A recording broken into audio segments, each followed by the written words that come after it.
உம்மை சார்ந்து வாழுகிறோம் ஆண்டவரே, உம்மை சார்ந்து இருக்கிறோம் ஆண்டவரே. ஒருவராலே பெரிய அதிசயம் செய்து ஒருவராலே எங்களை நீதிமானாக மாற்றினீர். உமக்கு நன்றி. Thank you Jesus. நன்றி ஆவியானவரே. Thank you Jesus. ஓ இயேசுவே உமக்கு நன்றி. என்னோடு சேர்ந்து சொல்றீங்களா? ஒருவராலே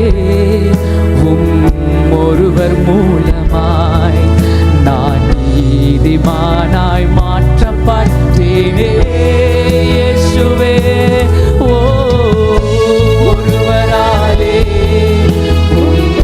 ஒருவர் மூலமாய் நான் நீதிமானாய் மாற்றப்பட்டேனே இயேசுவே. இயேசுவே நீர் காரண என் துதிக்கு பாத்திரர். இயேசுவே நீர் காரண எல்லாம் மகிமைக்கு பாத்திரர். இயேசுவே நீர் காரண என் துதிக்கு பாத்திரர். இயேசுவே நீர் காரண எல்லாம் மகிமைக்கு பாத்திரர். உம்மை ஆராதிப்பேன் வாழ்நாள் எல்லாம். உம்மை ஆராதிப்பேன் வாழ்நாள் எல்லாம். உம்மை ஆராதிப்பேன், உம்மை ஆராதிப்பேன் வாழ்நாள் எல்லாம். உம்மை ஆராதிப்பேன் வாழ்நாள் எல்லாம். பாவத்துக்கு மரித்து பாவத்துக்கு மரித்து நான் நீதிக்கு பிழைத்திட என் பாவம் யாவையுமே நீர் சிலுவையில் சுமந்தீரே. பாவத்துக்கு மரித்து நான் நீதிக்கு பிழைத்திட என் பாவம் யாவையுமே நீர் சிலுவை. கைகளை உயர்த்தி இயேசுவே நீர் காரண என் துதிக்கு பாத்திரர். இயேசுவே நீர் காரண எல்லாம் மகிமைக்கு பாத்திரர்.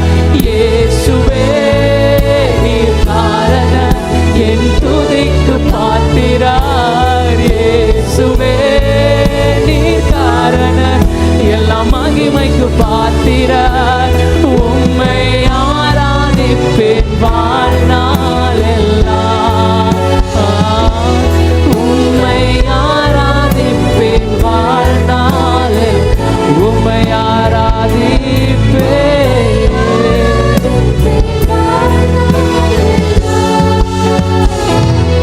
உம்மை ஆராதிப்பேன் வாழ்நாள் எல்லாம். ஜீவனை பெற்று ஜீவனை பெற்று நான் ஆளுகை செய்திட கிருபையும் நீதியையும் நீர் ஈவாய் தந்தீரே. ஜீவனை பெற்று நான் ஆளுகை செய்திட கிருபையும் நீதியையும் நீர் ஈவாய் தந்தீரே. இயேசுவே நீர் காரண என் துதிக்கு பாத்திரர்.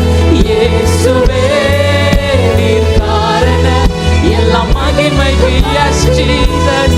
இயேசுவே நீர் காரண என் துதிக்கு பாத்திரர்.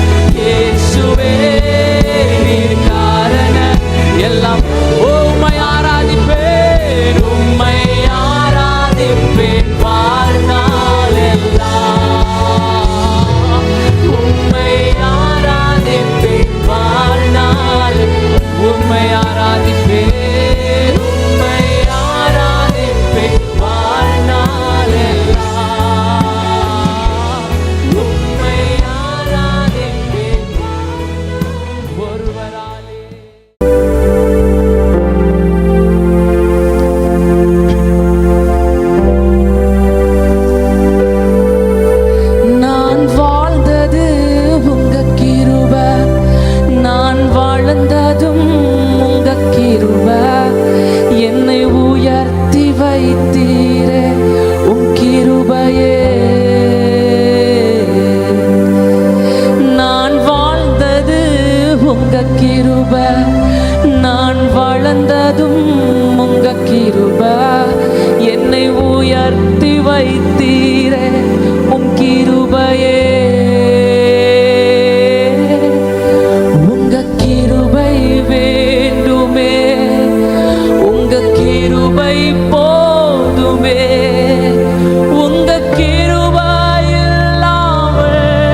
என்னை அழைத்தவரே, என்னை தொட்டவரே, நீர் இல்லாமல் நான் இல்லை. என்னை அழைத்தவரே, என்னை அழைத்தீரே, எங்களை தொட்டு தூக்கினீரே. நீர் இல்லாமல் நான் வாழ்ந்தது உங்க கிருபை, நான் வளர்ந்ததும் உங்க கிருபை. என்னை உயர்த்தி வைத்தீரே உன் கிருபையே, நான் வாழ்ந்தது உங்க கிருபை, நான் வளர்ந்ததும் உங்க கிருபை. என்னை உயர்த்தி வைத்தீரே உன் கிருபையே, உங்க கிருபை வேண்டுமே, உங்க கிருபை போதுமே, உங்க கிருபை இல்லாமல் நான் ஒன்றும் இல்லையே. உங்க கிருபை வேண்டுமே, உங்க கிருபை போதுமே, உங்க கிருபை இல்லாமல் நான் ஒன்றும் இல்லையே. இயேசுவே,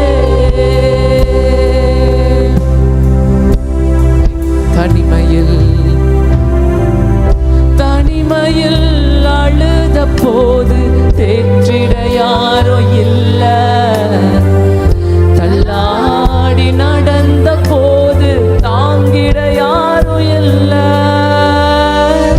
தனிமையில் அழுத போது தேற்றிட யாரோ இல்ல, தள்ளாடி நடந்த போது தாங்கிட யாரோ இல்ல. கதறி அழுத நேரத்தில் என் கண்ணீர் துடைத்தது உங்க கிருபை, உங்க கிருபை இல்லைனா நானும் இல்ல, உங்க கிருபை இல்லைனா நானும் இல்ல. கரங்களை உயர்த்தி உங்க கிருபை வேண்டுமே, உங்க கிருபை போதுமே, உங்க கிருபை இல்லாமல் நான் ஒன்றும் இல்லையே. உங்க கிருபை வேண்டுமே, உங்க கிருபை போதுமே, நான் ஒன்றும் இல்லையே. இயேசுவே,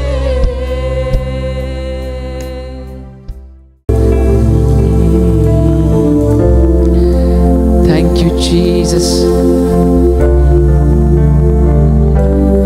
துதிக்கு பாத்திர மகிமை உமக்கே, எங்கள் கரங்களை உயர்த்தி உமை என்றும் ஆராதிப்போம். துதிக்கு பாத்திர மகிமை உமக்கே, எங்கள் கரங்களை உயர்த்தி உமை என்றும் ஆராதிப்போம். நீ பெரியவர், அற்புதங்கள் செய்பவர், உம்மை போல யாரும் இல்லை, உம்மை போல யாரும் இல்லை.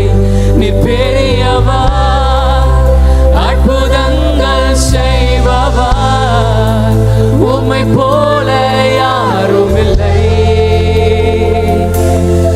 உம்மை போல யாரும் இல்லை.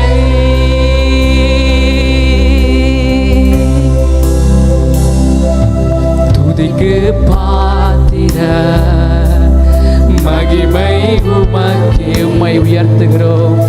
எங்கள் கரங்களை உயர்த்தி உம்மை என்றும் ஆராதிப்போம். துதிக்கு பாத்திர, எஸ் ஜீசஸ், எல்லா மகிமையும் உமக்கு ஆண்டவரே. ஓ, எங்களை கரங்களை உயர்த்தி சரணடைகிறோம்.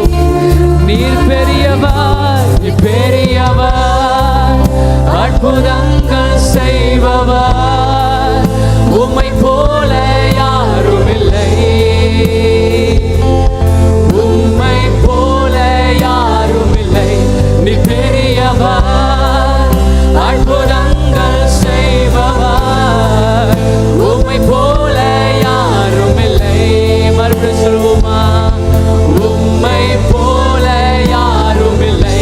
நீ பெரியவர், அற்புதங்கள் செய்பவர், உம்மை போல யாரும் இல்லை,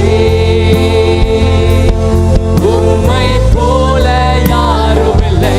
நீ பெரியவர், அற்புதங்கள் செய்பவர், உம்மை போல யாரும் இல்லை,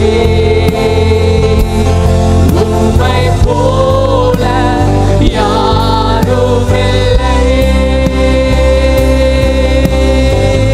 ஓ, அவரை உயர்த்த போகிறோம், உயர்த்த போகிறோம். இயேசுவே, நீர் பெரியவர் அப்பா, நீர் அற்புதங்களை செய்கிற தேவன் ஆண்டவரே. அப்பா, இப்பொழுதே ஆண்டவரே, நீரும் பிரசனத்தினால் ஆளுகை செய்யும். எங்கள் இருதயங்களை ஆட்கொள்ளோ. நன்றி, உம்மை உயர்த்துகிறோம். உடைய சொந்த வார்த்தையினால் அவரை உயர்த்துவோமா? பரிசுத்த ஆவியானவரே, உம்மை உயர்த்துகிறோம். சர்வ வல்லவரே, துதிக்கு துதிக்கு பாத்திர மகிமை உமக்கே. எங்கள் கரங்களை உயர்த்தி உம்மை என்றும் ஆராதிப்போம். துதிக்கு பாத்திர. எஸ் ஜீசஸ், எல்லாம் கனமும் மகிமையும் உமக்கு ஆண்டவரே. கரங்களை உயர்த்தி சரணடைகிறோம் அப்பா. நீ பெரியவர், அற்புதங்கள் செய்பவர், உம்மை போல யாரும் இல்லை. இயேசுவே, உம்மை போல யாரும் இல்லை. நீ பெரியவர், அற்புதங்கள் செய்பவர், உம்மை போல யாரும் இல்லை, உம்மை போல யாரும் இல்லை. நீ பெரியவர், அற்புதங்கள் செய்பவர். ஆவியானவர் ஆளுகை செய்து கொண்டிருக்கிறார். ஓ, நன்றி ஆவியானவரே, நீர் ஆளுகை செய்கிற தேவனே, உமக்கு நன்றி. நீர் ஆண்டவரே, இந்த இருதயங்களை அப்பா புதிதான இருதயங்களாக மாற்றும். உம்முடைய அன்பு சூழ்ந்து கொண்ட இருதயங்களாக மாற்றும். உணர்வுள்ள இருதயங்களாக மாற்றும். ஆவியானவரே, நீர் பெரியவர், நீர் பெரியவர், நீர் பெரியவர். இயேசுவே, நீர் பெரியவர். நன்றி ஆவியானவரே, நீர் பெரியவர், அற்புதங்கள் செய்பவர், உம்மை போல யாரும் இல்லை. இயேசுவே, உம்மை போல யாரும் இல்லை. நீர் பெரியவர், அற்புதங்கள் செய்பவர், உம்மை போல யாரும் இல்லை, உம்மை போல யாரும் இல்லை. நீர் பெரியவர், அற்புதங்கள் செய்பவர், உம்மை போல யாரும் இல்லை, உம்மை போல யாரும் இல்லை, உம்மை போல யாரும் இல்லை.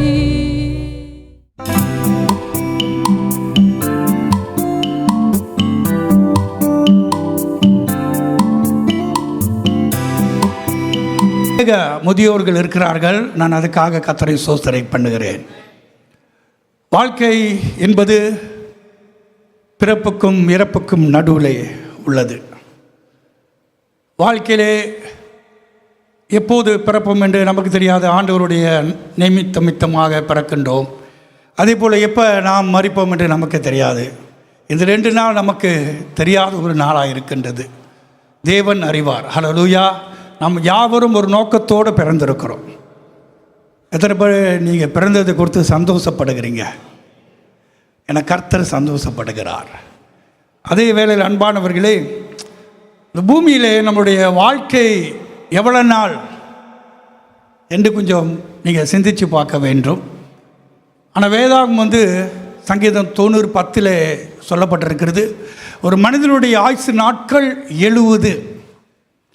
எவ்வளோ ஆவரேஜ் 70 வயசு.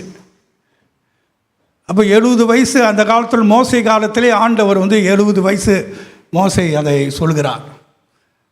70 வயசுக்கு வரைக்கும் வாழ்கிறது அது ஒரு எவரேஜ் ஒரு மனிதனுடைய வாழ்க்கை. கர்த்தருக்கு ஸ்தோத்திரம். ஆனால் அதே வசனம் சொல்லுது சங்கீதம் 90:10 பலத்துக்கு மிஞ்சி 80. உங்களுக்கு பலம் இருந்தால், நல்ல சுகம் இருந்தால், உங்கள் உடலை நீங்கள் நன்றாக பாதுகாத்து கொண்டால், தேவையான உணவை பக்குவமாக எடுத்தால், உங்கள் சரீரத்தை கவனிக்கிறதுக்கு நேரத்தை செலவு பண்ணினார். அநேக நேரம் நம்ம சொந்த உடம்பை நாம் கவனிப்பதில்லை, சொந்த நமக்கே நம்ம நேரம் கொடுப்பதில்லை. அப்போ பைபிள் சொல்லுது நம்ம பலத்துக்கு மிஞ்சி என்றால் 80 வயசு. அல்லேலூயா, 80 வயசு. ஸோ இன்றைக்கு ஆண்டவர் ஒரு 70 வயசு 80 வயசு வருவது ஒரு பெரிய காரியமாக, ஒரு ஆசீர்வாதமாக இருக்கின்றது. அல்லேலூயா. ஸோ அன்பானவர்களே, இன்றைக்கு முதியோர்களை நாம் கனம் பண்ணுவது அது ஞானம். வேதாகமம் பெற்றோர்களை கனம் பண்ண சொல்லியிருக்கு. வேதாகமம் தேச தலைவர்களை, அதிகாரிகளை, அரசாங்கத்தில் ஊழியர் செய்கிற பணி செய்கிறவர்களை நாம் மதிக்க வேண்டும் என்று வேதம் சொல்கிறது. அதே வேளையில் அன்பானவர்களே, வரும் தாய் தகப்பன் மட்டுமில்லை, தாத்தா பாட்டியாக இருக்கிறவர்களை மதிக்க வேண்டும். அல்லேலூயா. தாத்தா பாட்டி யார் வீட்டில் இருக்கிறாங்களோ அந்த வீட்டு சந்தோஷம். பாட்டி இல்லாத தாத்தா இல்லாத வீடு இருக்கும் போது வேறு மாதிரி இருக்கும். ஆனால் பாட்டி தாத்தா இருந்தாங்கன்னா அந்த வீட்டில் ஒரு ஆசீர்வாதம். அல்லேலூயா, ஆமென். அதே வேளையில் அவங்கள மட்டும் இல்லை, மாமியாரையும் மதிக்கணும், மிதிக்கக்கூடாது. மாமனாரையும் மதிக்கணும், மாமனாரை மதிக்கணும், மாமியாரை மதிக்கணும், அம்மா அப்பாவை மதிக்கணும், வயதானவரை முதியோர்களை நாம் மதிக்க வேண்டும் என்று வேதம் நமக்கு சொல்கிறது. பைபிளில் பாருங்கள், யாத்திராகமம் 20:12 உன் தாய் தகப்பனை நீ கனம் செய்வாயாக, நீ நீண்ட ஆயுசு உள்ளவனாக வாழ்வதற்கு அவர்களை நீங்கள் கனம் பண்ண வேண்டும் என்று வேதத்திலே சொல்லப்பட்டிருக்கிறது. அதே வேளையில் லேவியராகமம் 19ஆம் அதிகாரம் 32ஆம் வசனத்தை வேத வசனம் முதியோர்களை குறித்து என்ன சொல்லியிருக்கிறது, தேவனுடைய வார்த்தை என்ன சொல்கிறது என்று வாசிப்போம். 19:32. நரைத்தவனுக்கு முன்பாக எழுந்து முதிர் வயது உள்ளவன் முகத்தை கனம் பண்ணி உன் தேவனுக்கு பயப்படுவாயாக, நான் கர்த்தர். அல்லேலூயா. இப்போ பாருங்க, வேதம் தான் நமக்கு சொல்லியிருக்கிறது. தேவன் சொல்கிறார், கர்த்தர் சொல்கிறார், வயதானவர்களை முதியோர்களுக்கு முன்பதாக நாம் என்ன செய்ய வேண்டும்? எழுந்து நின்று அவருக்கு முகத்துக்கு முன்பதாக நாம் கனம் செய்ய வேண்டும். இன்றைக்கு கனம் செய்வது அவசியம், முக்கியம், அது ஞானம். அநேக நேரத்தில் இதை கனம் செய்வது, மற்றவர்களுக்கு மரியாதை செலுத்துவது காலப்போக்கிலே மாறி போய்விட்டது. அநேகர் அதை செலுத்துவதல்ல. வீட்டிலையும் சில நேரத்தில் இருக்க மாட்டுது, வெளியும் இருக்க மாட்டுது. ஸோ முதியோர்களை கண்டபோது நம்ம என்ன செய்ய வேண்டும்? கால் மேலே காலை போட வேண்டும். அப்படியா? அப்படி சொல்லலை. அவளை கண்டபோது நீங்கள் என்ன எழுந்து நிற்கணும்னு போட்டிருக்குங்க.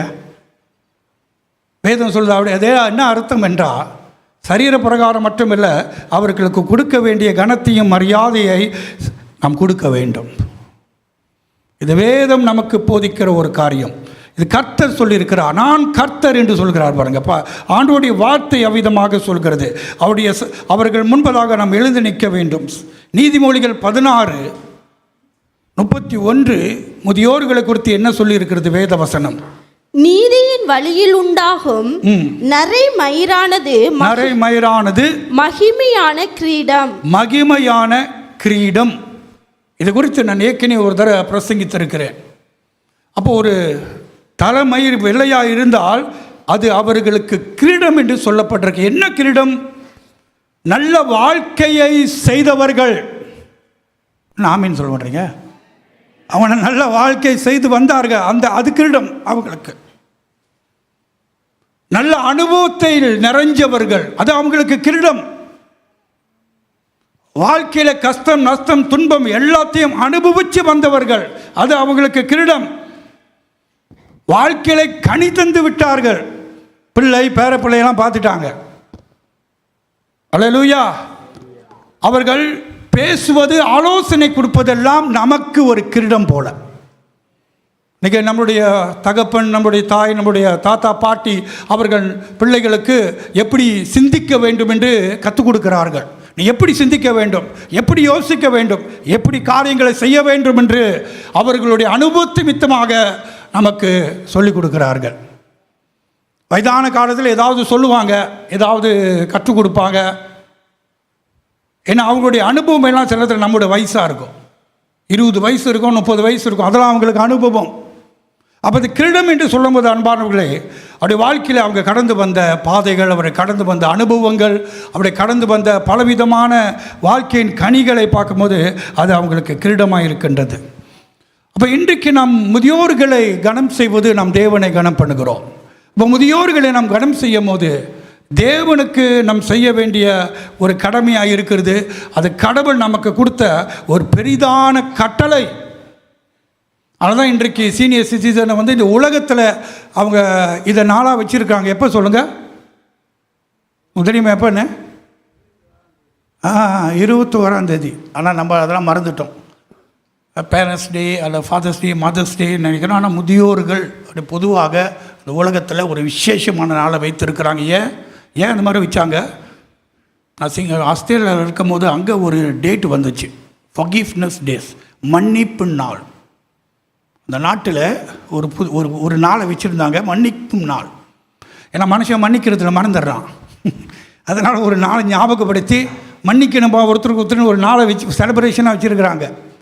அதே போல் இன்றைக்கு உலகத்தில் கூட நம்ம வயதானவர்களை நம்ம மறக்காதபடிக்கு, அவங்கள கைவிடாதபடிக்கு, அவர்களை நினைவு கூறும்படி வேதம் அவ்விதமாக நமக்கு சொல்லியிருக்கிறது. பிரியமானவர்களே, வயதான வயதில் காலத்தில் வரும்போது நம்முடைய எண்ணங்கள் நிறைய மாறும், நம்முடைய சிந்தை நிறைய மாறும். பலவிதமான எண்ணங்கள் வயதாக அது உண்டாகும். இப்போ உங்களுக்கு வராது வாலிபர்களே. உங்களுக்கு 60 வயசு மேலே, 60 வயசு 50 வயசு மேலே வந்தோன்னு உங்களுடைய எல்லாமே மாறும். அல்லேலூயா. பல்லு ஆடும், மிடி கொட்டும், அழகு போகும், பலவீனம் குறையும். எதெல்லாம் நம்ம வாலிப வயசில் கொண்டாடிக்கிட்டு இருந்தோமோ அதெல்லாம் கொஞ்சம் கொஞ்சமாக காணாம போகும். அல்லேலூயா. அது ஒரு பெரிய மாற்றத்துக்குள்ளே டிரான்ஸ்ஃபர்மேஷன் நடக்கும். ஒரு மாற்றத்தை ஏற்றுக்கொள்ளணும். நம்ம விரும்புகிறோமோ விரும்பலையோ அது மாறதான் போகுது. அல்லேலூயா. தலைமுடி நிறையா இருக்கான், அப்படி கொஞ்சம் கொஞ்சமாக கொட்டும். கண்ணாடியில் பார்க்கும்போது வருத்தமாக இருக்குதா? முன்ன போல் கோழி இறைச்சி எலும்பெல்லாம் கடிக்க முடியாது, கஞ்சியாக சாஃப்டாக கடிக்கணும், எல்லாமே மாறிடும். அப்போ வாழ்க்கையில் ஒரு மாற்றத்தை நம்ம எல்லாரும் கடந்து போக போகிறோம். அல்லேலூயா. அப்போ வயதாக அன்பாருடைய பலவிதமான காரியம் நம்மளோட வாழ்க்கையில் எண்ணங்கள் உண்டாகிறது. என்ன உண்டாகும்? சில காரியங்கள் வாழ்க்கையில் என்று பார்க்கும்போது வயசாகும் போது என் எதிர்காலம் எப்படி இருக்க போகுது அப்படின்ட்டு ஒரு நேரம் நம்ம நினைப்பலாம். எதிர்காலத்தில் பிள்ளைகளாம் நம்மளை விட்டு போயிடுவாங்க, கல்யாணம் பண்ணிடுவாங்க, என்ன ஆக போகுது, நான் எங்கே இருப்பேன், என்னை யார் பாதுகாத்துக்கொள்வா, என்னை யார் கவனிப்பா, நான் மற்றவங்களுக்கு புரோஜனமாக இருப்பேனா, புரோஜனமற்றவனா மாறி விடுவனா, இப்போ யாரும் என்னை தேடுவதில்லை. ஒரு காலத்தில் என்னுடைய பலன், என்னுடைய அறிவு, என்னுடைய பணம் எல்லாம் தேவைப்பட்டது. ஆனால் இப்பொழுது நான் ஒரு புரோஜனம் இல்லாத ஒரு நிலையில் நான் வந்து விட்டேனா, நான் யாருக்கு புரோஜனமாக இருப்பேனா, ஒரு யூஸ்லெஸ்ஸாக மாறிடுவேனா, இல்லை மற்றவங்களுக்கு இந்த வயசில் நான் பாரமாக போகிறேனா? ஒரு குறிப்பிட்ட வயசு வரும்போது நான் மற்றவர்களுக்கு பாரமாயிருனோ, மற்றவங்களுக்கு பிரச்சனை கொடுக்கக்கூடாது, மற்றவங்களுக்கு கஷ்டம் கொடுக்கக்கூடாது என்ற எண்ணங்கள் வரும். அப்படிதான் நினைக்கிறேன். யார் என்னை பாதுகாப்பா? நம்மளே பாதுகாக்கணும். அதுக்கு வேண்டிய காசெல்லாம் கொஞ்சம் சேர்த்து வச்சுக்குவோம். கணவன் மணி பேசிக்குவாங்க. நீ போவியா, நான் போனா, நீங்கள் போங்க, நான் போயிடுறேன் அப்படின்னுவாங்க. அதுதான், அது ஒரு குறிப்பிட்ட வயசில் அந்த மாதிரி பேச்சு வரும். ஏன்னா வயதாகி கொண்டு இருக்கிறதுல லைஃப்பில் இந்த மாதிரி நம்ம மற்றவங்களுக்கு பாரமாக இருக்கக்கூடாது என்று சொல்லி அநேக பெரியவர்கள், முதியோர்கள் அப்படி நினைப்பார்கள்.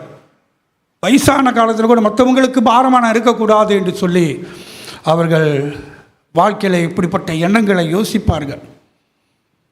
அநேக நேரத்தில் முதியோராகும் போது கைவிடப்பட்ட நிலையில் இருக்கிறார்கள், அவர்களை தனியாக இருக்கிறார்கள், அவரை பிள்ளைகளோ ஏதாவது காரியத்தில் அவர்களை கைவிட்டுறாங்க, மறந்துடுறாங்க. ஒரு காலம் நினைப்பார்கள், ஆனால் ஒரு காலம் மறக்கிற காலமாக வந்து விடுமோ என்று சொல்லி ஒரு விதமான தயக்கம் இந்த வயதான காலத்தில் வரும். நான் நம்புகிறேன் அந்த மாதிரி நடக்க வாய்ப்பு இருக்கிறது. வேதாகமத்தில் பிரியமானவர்களே, ஒரு சங்கீதக்காரன் அழுகிறான். ஒருவேளை ஆண்டவரை நோக்கி நினைத்திருப்பான் நினைக்கிறேன். சங்கீதம் 71:9. முதிர்ந்த வயதில் என்னை தள்ளிவிடாமலும், நான் முதுமை அடைந்த வயதிலே என்னை தள்ளிவிடாமலும், என் பெலன் ஒடுங்கும் போது என்னை கைவிடாமலும் இரும். என் பலன் குறையும் போது என்னை கைவிடாதிரும். நான் வயதான போது என்னை தள்ளிவிடாதிரும். குடும்பத்தில் தள்ளி விடுவாங்க, அது மாதிரி இருக்கின்றது. வயசாச்சு, அவங்க நாட் இம்பார்ட்டன்ட், அவங்க அவசியம் இல்லை, முக்கியம் இல்லை. இது ஒருவேளை ஒரு சூழ்நிலை வரமோ? அது சங்கீதக்காரன் சொல்கிறான் பாருங்க. ஆண்டவரை பார்த்து சொல்லுங்க, ஆண்டவரே, வயசாத ஆண்டவரே, என்னை மறந்துடாதீங்க. ஆண்டவரே, எனக்கு வயதாகுது, என் பலன் குறையும் போது என்னை கைவிட்டுறாதீங்க. வாலிப வயசில் நான் உனக்காக ஓடினேன், வாலிப வயசில் உமக்காக வாழ்ந்தேன், வாலிப வயசில் உம்முடைய சித்தத்தை செய்தேன். ஆனால் இப்பொழுது எனக்கு வயதாகிவிட்டது. ஆண்டவரே, என்னை மறக்காதிரும்.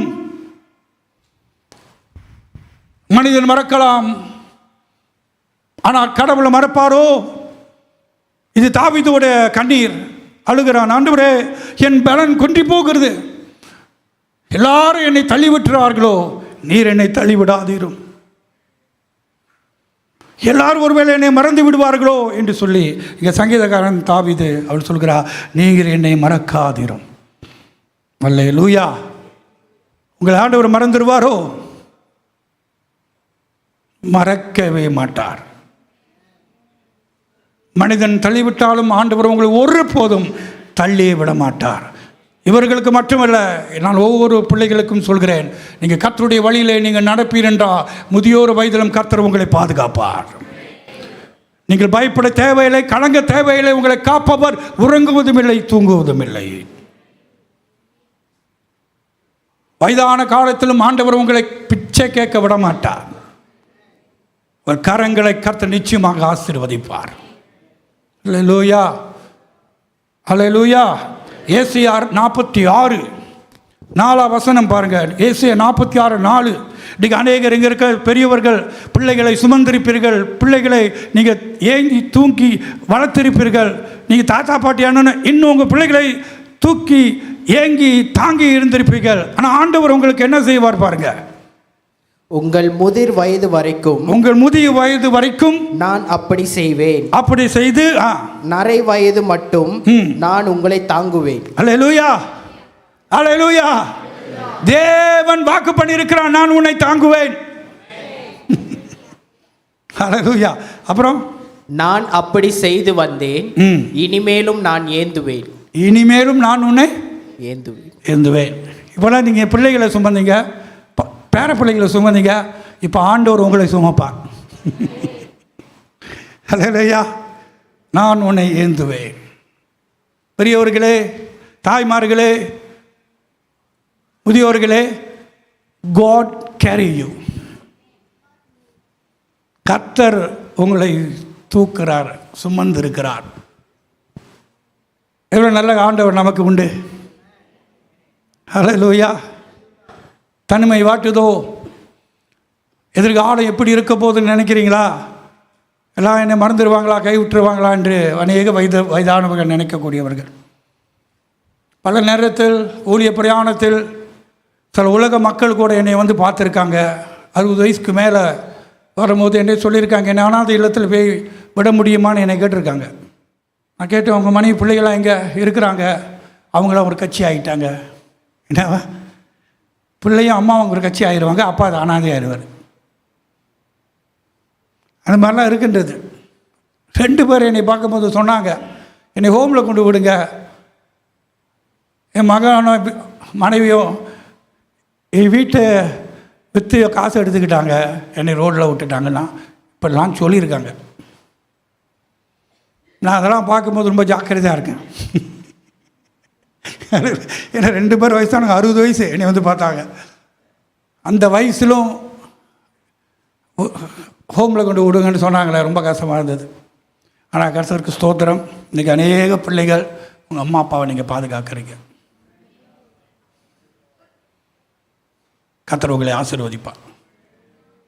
கர்த்தர் உங்களை நிச்சயமாக ஆசீர்வதை உங்கள் ஆயுசு நாட்கள் நீண்டித்து இருக்கும். ஆமென், அல்லேலூயா. ஸோ தேவன் சொல்கிறார், அவர்களை ஏந்துவார், தாங்குவார். வயதான காலத்தில் இனி நான் என்ன செய்ய போகிறேன், என்ன பிரயோஜனமாக இருக்க போகிறேன், மற்றவங்களுக்கு பிரயோஜனமாக இருக்க மாட்டேன்னு ஒருவேளை நீங்கள் நினைக்கலாம். ஆனால் வசனம் சொல்லுது பாருங்கள், வயதான காலத்தில் கூட நீங்கள் கனி கொடுக்க முடியும். வயதான வாழ்க்கையில் கூட நீங்கள் கடைசி வரைக்கும் நீங்கள் கனி கொடுக்க முடியும். சங்கீதம் 92 14 வசனம், தமிழில் வந்து 15. அவர்கள் முதிர் வயதிலும் கனி தந்து, அவர்கள் முதிர் வயதிலும் கனி தந்து புஷ்டியும் பசுமையுமாயிருப்பார்கள். புஷ்டியும் பசுமையாக இருப்பார்கள். அல்லேலூயா. எப்படி இருப்பாங்க? புஷ்டியும் பசுமையாக பச்சை பச்சைன்னு இருப்பாங்களாம். வயசு தான் வெளியே வயசாச்சு, ஆனால் உள்ளுக்கு விசுவாசம் பலன். வெளியே தான் பலவீனமாக இருப்பாங்க, ஆனால் கர்த்தருக்குள் பலமாக இருப்பாங்க. அந்த வயதில் கூட யார் என்னத்தை சொல்ல, நான் கர்த்தருக்கு ஏதாவது செய்வேன். பைபிள் அப்படி தான் சொல்லுது. அவர்கள் முதிர் வயதிலும் என்ன தருவாங்க? கனி தருவாங்க. எல்லாம் ரிட்டையர்மெண்ட் ஆச்சு முடிஞ்சுன்னு உட்கார மாட்டாங்க, கனி தருவார்கள். அல்லேலூயா. அப்போ பிரியமான வேதம் சொல்லுது, நம்ம வயசான கூட ஆசீர்வாதமாக இருக்க முடியும். வயதான போனாலும் கூட நம்ம சோர்ந்து போகக்கூடாது. எல்லாம் முடிஞ்சிச்சு, மூட்டை கட்டுவோம், கிளம்புறதுக்கு ரெடியாக இருப்போம். வீடு போணுது, காடு வாவானுதுன்னு சொல்லி அந்த பிளானில் இருக்கக்கூடாது.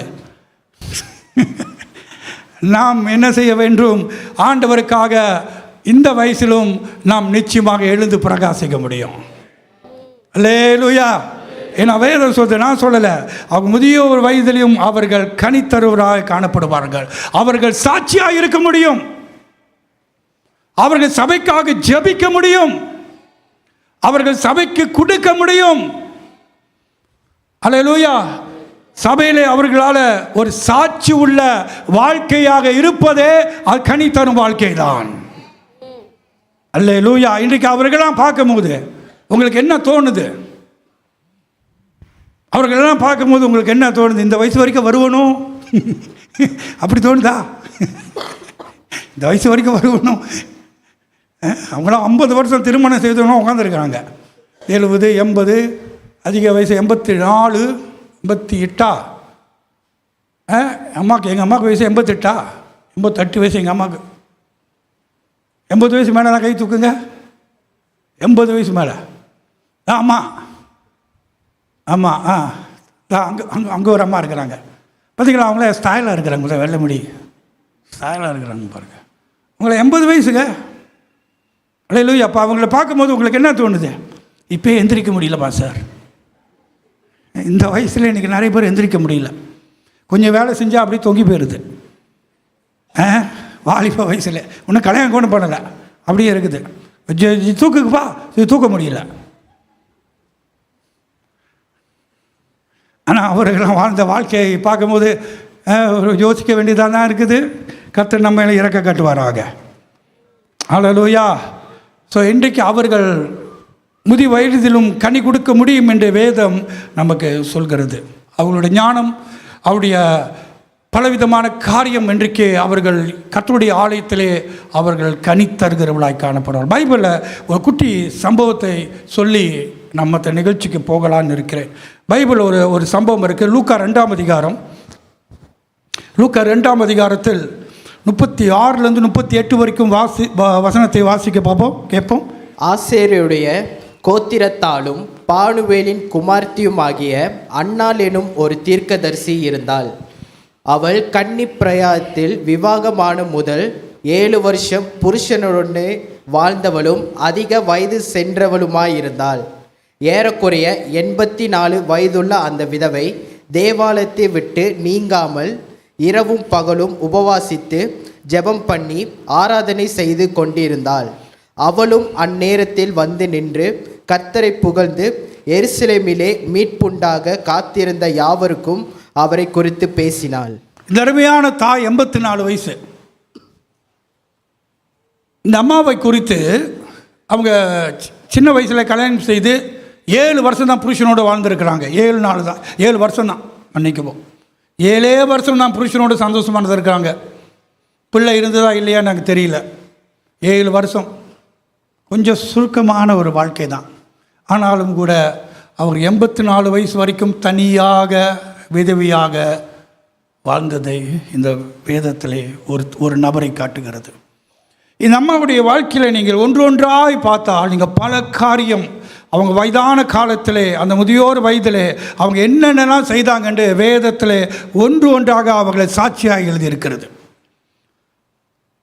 அவங்களுக்கு 84 வயசாம். ஆனால் அவங்களுடைய தனிமை, அவங்களுடைய விதவியாக இருந்த ஒரு சூழ்நிலை, அவங்க வயது தேவனுக்காக கனி கொடுப்பதுக்கு தடையாயில்லை. நான் தனியாக இருக்கிறேன்னு நமக்கு சொல்லலை, எனக்கு வயதாகி விட்டது என்று சொல்லலை, நான் ஒரு விதவியாக இருக்கிறேன்னு நமக்கு சொல்லலை. இதெல்லாம் அவங்களை தடுத்து நிறுத்தலை. ஆனாலும் அந்த ஒவ்வொரு வசனங்களை நீங்கள் பார்த்தீங்கன்னா முதிர் வயதிலும் அவர்கள் கனி கொடுத்தவர்களாக காணப்பட்டார்கள். அல்லேலூயா. வேதத்தில் நீங்கள் பார்க்கலாம். அந்த மதவாசகம் 36 பாருங்க. ஆசேருடைய கோத்திரத்தாலும் பானுவேலின் குமார்த்தியுமாகிய அன்னாள் எனும் ஒரு தீர்க்கதரிசி இருந்தார். அவ யாரு? தீர்க்கதரிசி. வாவ்! ஒரு பெண் சபையில் முதியோர் வயது, அவங்க தீர்க்கதரிசி. ஏன் எப்படி அவங்க தீர்க்கதரிசியாக மாறினாங்க சொல்லுங்க? Because she is a prayerful woman. அவங்க ஜெபிக்கிறவர்களாக இருந்தார்கள். அப்போ முதிய வயதில் அவங்களுடைய முதல் ஊழியம் என்னன்னா, அன்பானவர்களே, அவர்கள் சபையில் ஜெபிக்கிறவர்களாய் காணப்பட்டார்கள். Prayer woman. அப்போ முதிர் வயதில் அவங்களால் என்ன செய்ய முடிஞ்சிச்சு? அங்கங்கே ஓட முடியல, நடக்க முடியாமல் இருக்கலாம். ஆனாலும் கூட அவங்க ஆலயத்தில் தரித்திருந்தார்கள். போட்டிருக்கு, அவங்க ஆலயத்தோடு ஒட்டி இருந்தாங்க, கடவுளோடு நெருக்கமாக இருந்தாங்க, சபை விட்டு நீங்காதபடி ரிமைன். அவங்க சபையில் நிலைத்திருந்தார்கள். இன்றைக்கி பாருங்க, இவங்க எல்லாம் இன்றைக்கி சபையில் நிலைத்திருக்கிறாங்க. எத்தனை பேர் வந்து போயிருக்கிறாங்க. ஆனால் அவங்க தேவனுடைய கனியில் சபையில் ஆலயத்தில் நாட்டப்பட்டபடியாய் நிலைத்திருக்கிறார்கள். அவ தீர்க்கதரிசி. அடுத்தது, அவள் கன்னிப் பிராயத்தில் விவாகமானது முதல் 7 வருஷம் புருஷனுடனே வாழ்ந்தாள். அதிக வயது சென்றவளுமாயிருந்தாள். பாருங்க, 7 வருஷம் தான். ஆண்டவரை பற்றி ஆண்டவர்கிட்ட குறை சொல்லலை. ஆண்டவரே, என் வாழ்க்கை அப்படி போச்சு, நான் உங்களை நம்பி தானே இருந்தேன், ஆலயத்துக்கு வந்து போகிறேன், அப்படி மகிழ்ப்பட்டவ. ஆனால் வாழ்க்கை 7 வருஷம்தான். அவர் ஆண்டவருக்கு அது ஒரு காரணமாக வைத்து ஆண்டவர்கிட்ட கோச்சிக்கவோ இல்லை ஆண்டவர் விட்டு பின்வாங்கவோ அது ஒரு காரணமாக ஆண்டவரிடத்தில் கோவப்படாமல் அந்த 7 வருஷம் வாழ்க்கையை குறித்து அவர் நன்றி சொல்லி சந்தோஷமாக அதிலிருந்து அவருடைய பிரயாணம் ஆரம்பித்தது. எங்கே ஆரம்பித்தது என்றால் அவர் ஆலயத்தில் தான் இருந்திருக்கிறார். நம்முடைய வாழ்க்கையில் கூட நம்முடைய திருமணம் காரியங்கள் வாழ்க்கையிலே எது வேணாலும் சில நேரத்தில் நம்ம நினைப்பாது நடக்கலாம். இவள் 7 வருஷம் தான் வாழ்ந்தாள். அதை நான் யோசித்து பார்க்கும்போது எவ்வளோ வேதனைப்பட்டிருப்பா. 7 வருஷம் வாழ்ந்த வாழ்க்கை. அநேக பேரை நான் பார்த்துருக்கிறேன் 3 வருஷம்தான். சில பேர் 5 வருஷம் பிள்ளை பிறந்தோடு இறந்துட்டாங்க.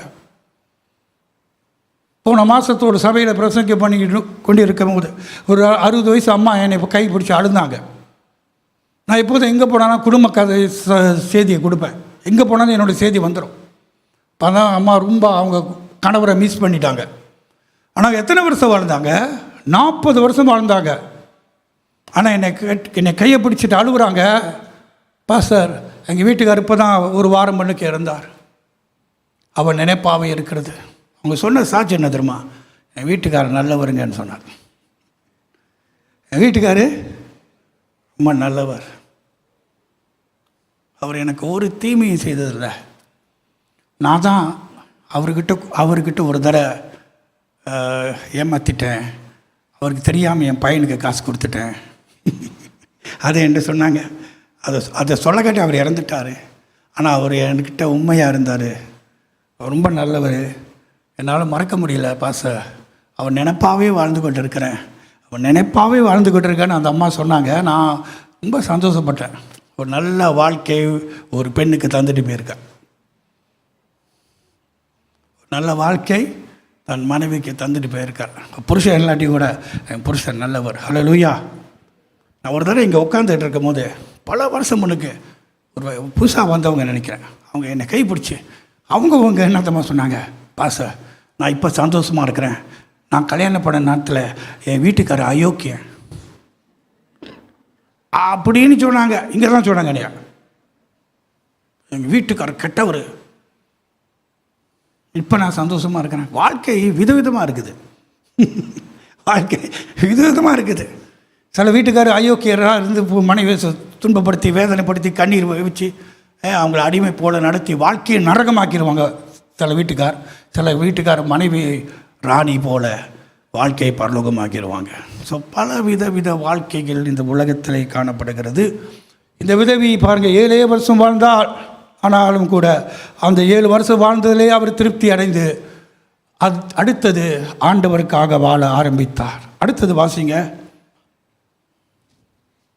ஏறக்குறைய 84 வயதுள்ள அந்த விதவை தேவாலயத்தை விட்டு நீங்காமல், தேவாலயத்தை விட்டு அட்டெண்டன்ஸ் தான் 1ஆம் நம்பர், ஃபேட்ஃபுல் அட்டெண்டன்ஸ் அவங்க தான் 100%. அதை நீங்கள் படிக்கும் போது நீங்கள் யோசிக்கணும், தேவ ஆலயத்தை விட்டு நீங்காமல். அது என்ன அர்த்தம் என்றால், அவள் ஆண்டு கூட வைத்திருக்கிற உறவு ஸோ க்ளோஸ், கோட்டோட ரொம்ப க்ளோஸாக இருந்திருக்கிறான். இனிமே அந்த தனிமையில் ஆண்டவர் தான், அந்த தனிமையில் ஆண்டவர் தான் எல்லாம் என்று உணர்ந்தவர். ஆனால் ஆலயத்துக்கு வருவது மகிழ்ச்சியாக இருந்திருக்கிறார், சபை விட்டு நீங்காமல் இருந்திருக்கிறார். அல்லேலூயா. அவளுக்கு தெரியும், உன் முன்னே எனக்கு நிறைவான மகிழ்ச்சி உண்டு, உன் அருகில் எப்போதும் எனக்கு சந்தோஷம் உண்டு. அது அவர் மனதில் இருப்பதனால தான் அவர் தேவனுடைய ஆலயத்தில் நெருங்கி இருந்தார், நீங்காமல் இருந்தார். அப்படி ஒவ்வொரு வசனத்தை நீங்கள் பார்க்கும்போது அதை யோசிக்க வேண்டும். அவள் எப்படிப்பட்டு வாழ்ந்திருக்கா பாருங்க, சேச்சோட ஆலயத்தோட இணைந்து வாழ்ந்தவள். ஒரு முதிர் வயதிலே நம் அதிகமாக கடவுளை தேட வேண்டிய ஒரு நாட்கள், கடவுளை தேட வேண்டும், கடவுளோடு நெருங்கி இருக்க வேண்டும். கடைசி நாட்களிலே ஆலயத்தோடு நெருங்கி இருந்தால் நல்ல ஒரு முன்மாதிரியான ஒரு வாழ்க்கையை பார்க்கிறோம். அடுத்தது, இரவும் பகலும் உபவாசித்து. இரவும் பகலும், வா, எப்படிங்க ஜெபிக்க முடியும்? இரவும் பகலும் ஜெபிக்கலாம். யுவர் மைண்ட், உங்கள் மைண்டை நீங்கள் ப்ரே மைண்டாக நீங்கள் அந்த மூட்டில் வைக்கணும். ஃபோனில் ஒரு மூட் இருக்கு, என்ன மூட் சொல்லுங்கள்? சைலண்ட் மூட்டா? வேறு என்ன மூட் இருக்கு? அது என்ன சொல்லுது? Aeroplane mood. நீங்கள் எப்போதும் ஜெபிக்கிறது எப்படி என்றால், நான் உங்களுக்கு சொல்லிக் கொடுக்குறேன். உங்கள் மைண்டை ப்ரே மூடில் செட் பண்ணிக்கணும். when you walk, when you sit, நீங்கள் என்ன நடந்தாலும் உங்கள் மைண்ட் ப்ரேயரில் நீங்கள் வச்சுக்கிட்டிங்கன்னா உங்கள் ஸ்பிரிச்சுவல் லைஃப் அப்படியே பேலன்ஸாகவே நிற்கும். நான் உங்களுக்கு அடிக்கடி சொல்லியிருக்கிறேன், நீங்கள் ஒரு ஆராதனை ஒரு டுக்கு ட்ராம் அடித்தா தான் ஒரு உற்சாகம் வரும், அப்படி இல்லை. எது வந்தாலும் வராவிட்டாலும் உங்களுக்கு உற்சாகமாக தான் இருப்பீங்க. பிகாஸ் உங்கள் மைண்டை ப்ரே மூட்டில் வச்சுக்கணும் எப்போதும். Pray mood. Thank you Jesus, thank you Jesus, thank you holy spirit. ஆண்டவரே ஸ்தோத்திரம், நன்றி ஆண்டவரே. இப்போ எப்பொழுதும் நீங்கள் அப்படிப்பட்ட ஒரு மூட்டில் இருக்கணும். அப்போ இங்கே பாருங்கள், அவர் இரவும் பகலும் அவர் என்ன செய்தார்? உபவாசித்து ஜெபம் பண்ணி. அல்லேலூயா. நினைக்கிறேன் அவருக்கு எந்த வியாதியும் எல்லாம் போல. சில நேரத்தில் சில பேர் உபவாசம் எடுக்க முடியாது, ஏன்னா எல்லாம் சில நேரத்தில் நோய் பலவீனங்கள் இருக்கும். ஆனால் இந்த அம்மா பாருங்கள், 80 வயசில் என்ன செஞ்சாங்க? நல்லா சாப்பிட்டுக்கிட்டு இருந்தாங்க. இல்லை, ஃபாஸ்டிங். யாருக்கு ஃபாஸ்டிங் எடுத்திருப்பாங்க? இஸ்ரேல் தேசத்துக்காக, சொந்த ஜனத்துக்காக. ஏன் சொல்லுங்கள்? அவள் எதிராக சபையில் இருந்தாள் என்றால் இரட்சகர் வருவார் என்று காத்திருந்தார். இரட்சகர் வருவார், மேசியா வருவார் என்று இரவும் பகலும் ஜெபித்து கொண்டே இருந்தார். தன் ஜனங்களுக்கு ஒரு விடுதலை வர வேண்டும், தன் ஜனங்கள் மேசியாவை காண வேண்டும் என்று இரவும் பகலும் ஜெபித்தார். அல்லேலூயா. அப்போ இன்றைக்கு முதியோர்கள் எப்படி ஜெபிக்க வேண்டும்? இரவும் பகலும் என் ஜனங்கள் ஆண்டவரை அறிய வேண்டும், என் வாலிபர்கள் ஆண்டவரை அறிய வேண்டும், ரட்சிப்பு அடைய வேண்டும் என்று சொல்லி அவள் அப்படியாக ஜெபித்திருக்கிறார். மேசியாவை காணும்படி. எனதான் குழந்தை இயேசுவை அவங்க அம்மா அப்பா கொண்டு போது அவள் கண்டுபிடிச்சா. அந்த குழந்தையை பற்றி எல்லாம் சொல்ல ஆரம்பித்தான். அந்த பைபிள் வசனம் சொல்லுது. அவள் இரவும் பகலும் அவரோட ஜெபம் என்ன? மீட்பர் மீட்பர் மீட்பர் வர வேண்டும், என் இஸ்ரேல் தேசத்துக்கு ரட்சிப்பு வர வேண்டும், இரட்சகர் வர வேண்டும் என்று. அவன் மட்டுமல்ல, சிமியோன், அதே அதிகாரத்தில் சிமியோன் என்று ஒருத்தன் இருந்தான். அவனும் கூட மேசியாவுக்காக காத்திருந்தான். அப்போ வயதான காலத்திலே நீங்கள் யாருக்காக காத்திருக்க வேண்டும்? இயேசுடைய வருகைக்காக காத்திருக்க வேண்டும், மீட்புக்காக காத்திருக்க இரவும் பகலும் அவன் ஜெபிக்கிறவளா காணப்பட்ட. அடுத்தது, ஆராதனை செய்து கொண்டிருந்தாள். எப்படி இருந்தால்? இன்னைக்கு நிறைய பேர் வயசானவங்க பாருங்க, ஆராதிச்சிட்டு இருப்பாங்க. நீங்கள் பின்னால் வந்து பார்க்கலாம், அவங்க புகையில கை விட்டுக்கிட்டோ சும்மா உட்காந்துக்கிட்டோ ஒன்றும் செய்யாமல் இருக்கவே மாட்டாங்க. நான் பார்த்துருக்கேன், எல்லா வயதானங்களை கவனிச்சுக்கிட்டே இருப்பேன். அதான் சாட்சி, அதான் முன்மாதிரி, கனி கொடுக்குற வாழ்க்கை. பின்னால் வந்து நீங்கள் பாருங்கள், they will worship God. Bible சொல்றது, அவள் கர்த்தரை ஆராதனை செய்து கொண்டிருந்தாள், தேவனை பாடிக்கொண்டிருந்தாள், கர்த்தரை துதித்து கொண்டிருந்தாள். கர்த்தரை நேசிக்கிறவர்கள் ஆராதிப்பார்கள். உங்களுக்கு தெரியுமா ஆராதனை ரகசியம் என்ன? உங்களுக்கு தெரியுமா? தேவனை ஆராதிக்கிறதுக்கு ஒரு ரகசியம் இருக்கிறது. சும்மா எல்லாரும் ஆராதிக்க முடியாது, அதுக்கு காரணம் இருக்கிறது. நீங்கள் யாரை ஆராதிக்க முடியும், எப்பொழுது ஆராதனை செய்ய முடியும் என்றால், இயேசுவை நேசித்தால் தான் ஆராதிக்க முடியும்.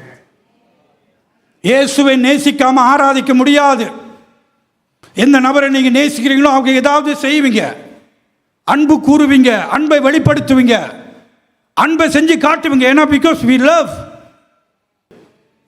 தேவனை அதிகமாக லவ் பண்ணுறவங்க ஷோ பண்ணுவாங்க. God I love you, Jesus I love you. அன்பை உள்ளுக்கே வச்சிருக்கிறது இல்லை, அன்பை வெளிப்படுத்தணும். அன்பு கூறுவேன் இன்னும் அதிகமா. அல்லேலூயா. அப்ப இந்த பெண்ணானவள் இரவும் பகலும் கடவுளை ஆராதித்தார், இரவும் பகலும் கடவுளை துதித்த ஒரு முதியோராக காணப்பட்டார். வயதான காலத்திலே கூட நம் கர்த்தரை துதிக்க முடியும், ஆராதிக்க முடியும். அடுத்தது வாசிங்கம்மா. அவளும் அந்நேரத்திலே வந்து நின்று கர்த்தரை புகழ்ந்து எருசலேமிலே கர்த்தரை புகழ்ந்து தேங்க்ஸ் கிவிங் செய்திருக்கா. என்ன செய்திருக்கா? தேங்க்ஸ் சொல்லியிருக்காங்க. தேங்க்ஸ், நன்றி. இதில் ஒரு காரியத்தை கொஞ்சம் மென்ஷன் பண்ணுறேன். அநேக நேரத்தில் வயசான காலத்தில் வரும்போது நம்ம இருதயம் நன்றி உள்ள இருதயமாக இருக்கணும். அதுக்கு மாறாக வயதான காலத்தில் நம்ம குறை சொல்லிக்கிட்டே இருக்கக்கூடாது. அநேக நேரத்தில் வயசானவங்க வயதாகும் போது ரெண்டு பேர் இருப்பாங்க. ஒருவர் வந்து எப்போதும் நன்றி சொல்லுவாங்க, தேங்க்ஸ்ஃபுல்லாக இருப்பாங்க. இன்னொருத்தங்க பாருங்கள், வயதாவை குறை சொல்லிக்கிட்டே இருப்பாங்க. இது சரியில்லை, இந்த மருமக சரியில்லை, இது சரியில்லை, வீட்டு கோணலாக இருக்குது, அது சரியில்லை, சாப்பாடு கொடுக்கல, துணியை கொடுக்கல. பார்த்துருக்கீங்களா? சில நேரத்தில் வயதாவை அவங்களுக்கு ஒரு பிரச்சனை வந்துடும். என்ன பிரச்சனை சொல்லுங்கள்? வாய் பிரச்சனை. குறை சொல்லிக்கிட்டே இருப்பாங்க, நன்றி உள்ள இருக்காது. என்னதான் செய்தாலும் அப்படி குறை சொல்லிக்கிட்டே இருப்பாங்க. அப்போ நம்மளுக்கு கோபம் வரும், கடுப்பு வரும், மறந்துடுவாங்க. ஏன்னா அவங்களுக்கு ஞாபக சக்தி போயிடும். அதனால் இன்றைக்கி என்ன செஞ்சாலும் மறந்துடுவாங்க. அதுபடியும் இருக்கிறாங்க, அப்படி இருக்கிறாங்க. ஆனால் இவோ நன்றி சொல்கிறான். முறுமுறுக்கக்கூடாது. ஸோ வயதான காலத்தில் என்ன செய்யக்கூடாது? முறுமுறுக்கக்கூடாது, கம்ப்ளைண்ட் பண்ணக்கூடாது. அவங்கள சொல்லலை, அப்படி இருக்கிறாங்க. குறை சொல்லிக்கிட்டே இருப்பாங்க. வயசானவங்களை பார்க்கும்போது அப்படி இருக்குது. அடுத்தது, எருசலேமிலே மீட்புண்டாக காத்திருந்த மீட்பு உண்டாவ காத்திருந்த சொன்னல, அவர் மீட்பு இயேசுநாதர் உடைய வருகைக்காக, மேசியா வருகைக்காக ஆலயத்திலே காத்து ஜபத்தி கொண்டிருந்தார். ஆமென், அல்லேலூயா. அவருடைய வாழ்க்கை பரிசுத்தமாக இருந்தது, பரிசுத்தமாக பாதுகாத்து கொண்டார். பைபிளில் பாருங்கள், விதவைகளை குறித்து, தனித்து வாழ்கிற தாய்மார்கள், முதியோர்களை குறித்து பைபிள் சொல்ல 60 வயசு மேலே தான். எத்தனை வயசு? 60 வயசு மேலே உள்ளவங்க எப்படி வாழணும்? பக்தியாக வாழணும்.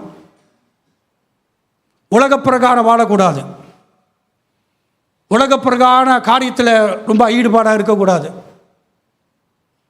கவனமாக இருக்கணும். வாழ்க்கையை பரிசுத்தமாக காத்துக்கொள்ளணும். பவுல் அங்கே அழகாக சொல்கிறார், 60 வயசு கீழே உள்ள பெண்களை விதவிகளாக அவர் சேர்க்கலை. 60 வயசு மேலே உள்ளவர்கள் தான் விதவியாக அவர் சேர்த்து அவர்கள் பக்தி உள்ளவர்களாக இருக்க வேண்டும். ரொம்ப ஆடம்பரம், உலக பிரகாரம் அவங்க ஜெபத்தில் இருக்க வேண்டும். மற்றவங்களுடைய உறவிலே பழகிறதுல கொஞ்சம் கவனமாக இருக்க வேண்டும். குறிப்பாக ஆண்கள் பெண்களிடத்தில், பெண்கள் ஆண்களிடத்தில் சாட்சி முக்கியம். மற்றவர்களை பார்க்குறார்கள். அதான் பவுல் அதையும் சொல்கிறார், திமோத்திக்கிட்ட சொல்கிறார். ஏன்னா திமோத்தியுடைய ஆலயத்தில் நிறைய விதவிமார் இருந்தார்கள். அவருடைய போக்கு, அவருடைய நடத்தை பார்த்து அவர் 2 விதமான புத்திமதி சொல்கிறார்.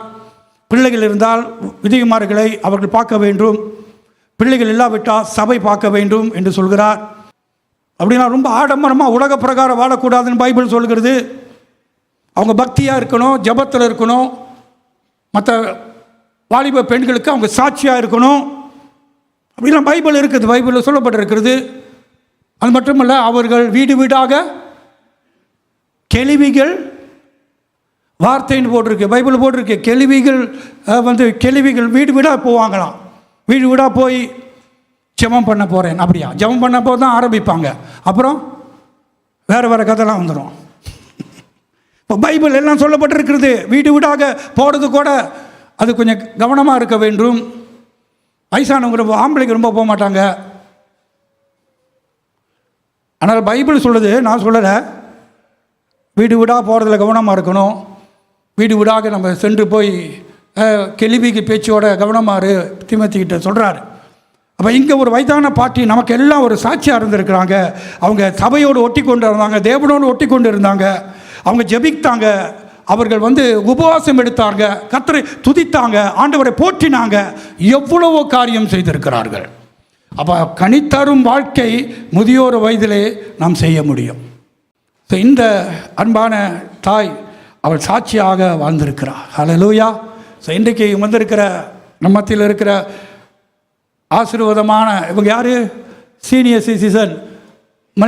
தமிழ் மலாயில் என்ன சொல்லுவாங்க? வர்க்க பேரா தம்பாக இல்லை மாஸ். அவங்க யார்? மாசு. வர்க்க மாசு. நல்ல நம்ம மலாய் மொழியில் அழகாக சொல்லப்பட்டிருக்கு. தமிழில் என்ன சொல்லப்பட்டிருக்கு? வயசானவங்களா? இல்லை, முதியோர். கனம் பண்ணுங்கள், ஆசீர்வாதம் அவங்களாம். ஹல்லேலூயா. காய்களை தட்டுங்க, அவங்க பிளஸிங். அவங்க நமக்கு கை தட்ட குறைவாக தட்டுறாங்க. இதாவே இந்த அருமையான வேலையிலே நாங்கள் உமக்குள்ளே களி கூறுகிறோம். ஆண்டவரே, நீ எவ்வளவு நல்லவர். ஆண்டவரே, எங்களுக்கு நல்ல வாழ்க்கையை தந்திருக்கிறேன். தகப்பனே, உங்களுடைய தயவினால் கிருபையினாலே இன்றைக்கு எங்களுக்கு முன்பதாக அநேக ஆண்டவரே தகப்பனே முதியோர்கள் இருக்கின்றார்கள். அவர்கள் வாழ்க்கையை நீ ஆசீர்வதித்திருக்கிறேன். சபைக்கு ஒரு சாட்சியாக, சபைக்கு ஒரு முன்மாதிரியாக கொடுத்தவர்களுக்காக நான் நன்றி சொல்கிறேன். ஆண்டவரே, தாயின் கருவிலிருந்து இதுவரைக்கும் அவளை கண்மணி போல நடத்தினீரப்பா. எவ்வளோ பாடுகள், எவ்வளோ துன்பங்கள், எவ்வளோ கஷ்டங்கள், நஷ்டங்கள் வந்திருக்கலாம். ஆனாலும் அவர்களுக்குள்ளே நீ வைத்த விசுவாசம் இதுவரைக்கும் உம்மை நோக்கி சென்றது. ஆண்டவரே, தொடர்ச்சியாக ஆண்டவரே அவர்கள் கர்த்தருடைய வீட்டிலே கனித்தருகிற ஒரு திராட்சை செடியாக, கனித்தரும் மரங்களாக அவர்கள் செயல்பட கர்த்தர் ஆசீர்வதிப்பீராக.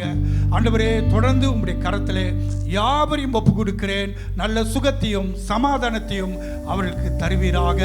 இந்த காலத்தில் உம்முடைய சமாதானம் அவருடைய வாழ்க்கையிலே பெரிதாக இருக்கட்டும். சுகமாக சமாதானத்தோடு பிள்ளைகளோடு, பேர பிள்ளைகளோடு, மருமகளோடு, ஆண்டவரே மருமகளோடு, ஆண்டவரே குடும்பத்தோடு மகிழ்ச்சியாய் வாழ நீர் அவர்களுக்கு ஆசீர்வாதத்தை கட்டளையிட போறதுக்காக, கட்டளையிட்டதுக்காக நன்றி ஆண்டவரே. உம்முடைய கரத்தில் யாவரையும் ஒப்பு கொடுக்கின்றோம். ஆசீர்வாதையும் பொறுப்படுத்திக் கொள்ளும். இயேசுவின் நாமத்தில் ஜெபிக்கிறோம் எங்கள் பரலோக பிதாவே. ஆமென், ஆமென், ஹல்லேலூயா. என் ஆத்துமாவே கர்த்தரை ஸ்தோத்திரி, என் முழு உள்ளமே அவருடைய பரிசுத்த நாமத்தை ஸ்தோத்திரி. என் ஆத்துமாவே கர்த்தரை ஸ்தோத்திரி, கர்த்தர் செய்த சகல உபகாரங்களை என்றும் மறவாதே. பிதாவுடைய அன்பும் இயேசு கிறிஸ்துவின் கிருபையும் பரிசுத்த ஆவியானுடைய அன்னோடைய ஐக்கியமும் நம் அனைவரோடும் வீடு செல்லும் போதும் கூடவே இருப்பதாக என்று சொல்லி உங்களை யாவரையும் இயேசுவின் நாமத்திலே ஆசீர்வதிக்கிறேன்.